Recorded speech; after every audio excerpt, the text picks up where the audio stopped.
Hi people, welcome back to my channel. आज का हमारा topic class 12 chapter 6 attitude and social cognition से है और part number 27 page number 121।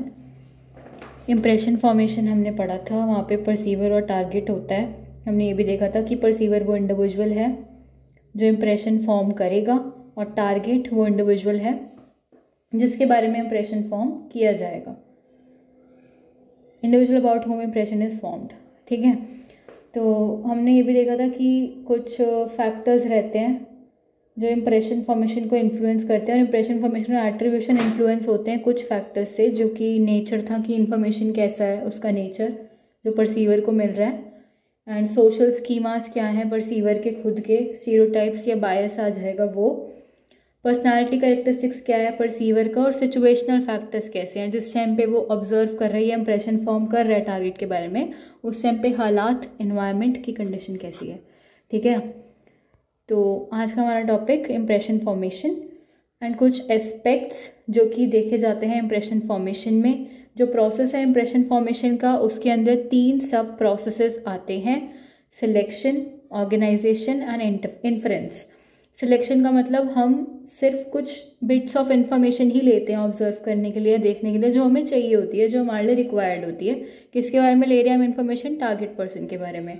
Organisation, जो सिलेक्टेड इन्फॉर्मेशन ली थी मैं उसको कंबाइन करूँगी सारी इन टोटल इन्फॉर्मेशन के साथ जो मैंने लिए, मैं उसको एक साथ शेड्यूल कह रही हूँ, सॉरी, उसको मैं एक साथ अरेंज करूँगी, उसको कंबाइन करूँगी एक सिस्टमेटिक तरीके से, एक सिस्टमेटिक वे में। इन्फ्रेंस, निष्कर्ष निकालूंगी उस इन्फॉर्मेशन से, कंक्लूजन निकालूंगी उस इन्फॉर्मेशन से, एंड देन फिर पता करूंगी इन्फॉर्मेशन के द्वारा, उससे जो कंक्लूजन निष्कर्ष निकला उसके द्वारा कि किस तरीके का पर्सन है टारगेट। ठीक है, what kind of person the target is. कुछ स्पेसिफिक क्वालिटीज जो कि इन्फ्लुएंस करती हैं इंप्रेशन फॉर्मेशन को more than other traits too, उसमें 3 आ जाएंगी क्वालिटीज: एक primacy effect, recency effect and halo effect. जो प्रेमेसी इफेक्ट होता है ना, वो नाम से पता लग रहा है, जो चीज़ पहले आई उसने मुझे ज़्यादा इन्फ्लुएंस करा एज़ कम्पेयर टू वो चीज़ जो बाद में आई। एंड रिसेंसी इफेक्ट नाम से पता लग रहा है, जो चीज़ बाद में आई उसने मुझको ज़्यादा इन्फ्लुएंस करा एज़ कम्पेयर टू वो चीज़ जो शुरू में या पहले आई।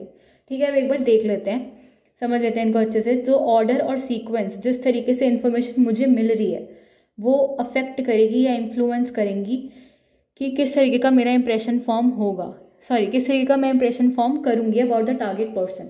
ऑर्डर और sequence in which the information is presented to me affect the kind of impression I form about the other person और द टारगेट।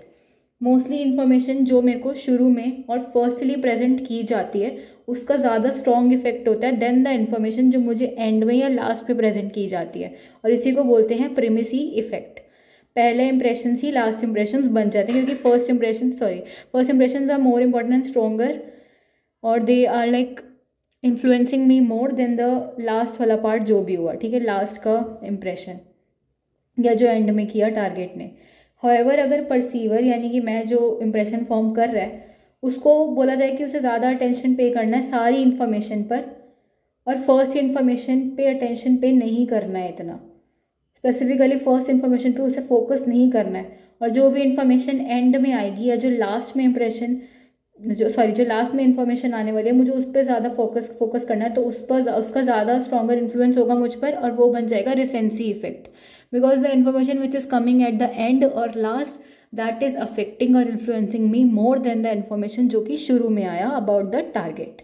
ठीक है, तो ये है रिसेंसी इफेक्ट। और हमारी खुद की एक टेंडेंसी होती है ये सोचने की कि टारगेट एक ऐसा पर्सन है जिसके पास अगर एक सेट ऑफ पॉजिटिव क्वालिटीज़ है तो उसके पास other set of specific positive qualities भी होगा, जिसको मैं उसके first set of positive qualities के साथ एसोसिएट कर सकती हूँ या मिलाकर रिलेट कर देख सकती हूँ। इसको हम हैलो इफेक्ट बोलते हैं। यानी कि अगर मुझे किसी ने बोल दिया कि ये पर्सन बहुत ज़्यादा साफ़ सफाई वाला है और ये बहुत अच्छे से रहता है और ये बहुत क्लीनिनेस को प्रेफर करता है, ये टाइडी है एंड ये पंचुअल है, हर जगह पे टाइम पे पहुंचता है, तो लाइकली सी बात है, मतलब मैं उसके बारे में ऐसे सोचूंगी कि ये person is also hard working, वो अच्छे से काम भी करता है और वो हार्ड वर्किंग भी है, मैं ऐसा सोचूंगी। ठीक है, ये था हैलो इफेक्ट। तो हमने क्या पढ़ा अभी कि 3 सब प्रोसेसेस रहते हैं हमारे इंप्रेशन फॉर्मेशन में: selection, organization and inference. Selection में हम बेसिकली इंफॉर्मेशन कुछ जो हमें रिक्वायर्ड है वो ले रहे हैं टारगेट के बारे में, एंड ऑर्गेनाइजेशन में हम उसको इन्फॉर्मेशन को ऑर्गेनाइज कर रहे हैं, अरेंज कर रहे हैं, कंबाइन कर रहे हैं। जो भी सारी सिलेक्टेड इन्फॉर्मेशन मैंने ली बिट्स एंड पीसेस में, उसको मैंने साथ में कंबाइन किया सिस्टमैटिक तरीके से, एंड इन्फ्रेंस में मैंने उससे एक निष्कर्ष निकाल लिया और मुझे पता लग गया कि हाँ इस तरीके का इंसान है टारगेट, जिसके बारे में इंप्रेशन मैं फॉर्म कर रही हूँ, जिसको मैं ऑब्जर्व कर रही थी अब तक। कुछ स्पेसिफिक क्वालिटीज़ जो कि इन्फ्लुएंस करती हैं इंप्रेशन फॉर्मेशन को more than the other traits do या more than the other qualities do, तो वहाँ पे 3 आ जाएंगे हमारे, primacy effect, recency effect and halo effect.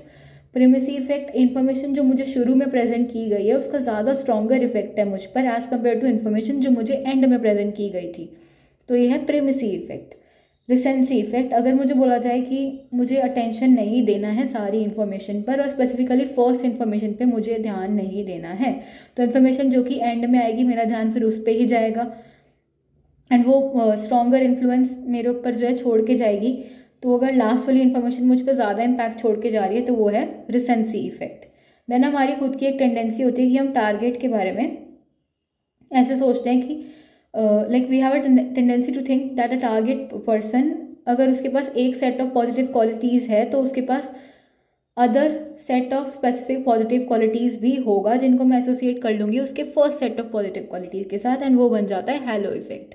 अगर कोई बंदा मुझे लाइक कोई बोले कि ये बंदा हमेशा टाइम पे आता है और ये ऐसा ऐसा है, मैंने खुद देख लिया कि अच्छा ये बंदा तो टाइम पे आता है और इसके जूते वगैरह साफ़ है और ये क्लीनिनेस में रहता है, काफ़ी ज़्यादा क्लीनिनेस प्रेफर करता है और टाइम को बहुत वैल्यू करता है, then I will be thinking what कि अच्छा तो ये वो भी होगा, बहुत ज़्यादा हेल्पफुल भी होगा दूसरे पर्सनस के प्रति, या बहुत ज़्यादा काइंड भी होगा, और मे बी अपने काम को भी बहुत सीरियसली लेता होगा, बहुत डेडिकेटेड भी होगा अपने वर्क के प्रति, हार्ड वर्किंग होगा, ऐसे करके।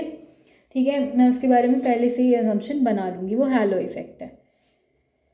तो अभी के लिए इतना ही, एंड नेक्स्ट वीडियो में हम देखेंगे attribution of causality, internal and external, fundamental attribution error, actor observer effect, उसके बाद सोशल फैसिलिटेशन जो हम पढ़ते ही आ रहे हैं काफ़ी टाइम से, then pro social behaviour, and then chapter हो जाएगा ख़त्म।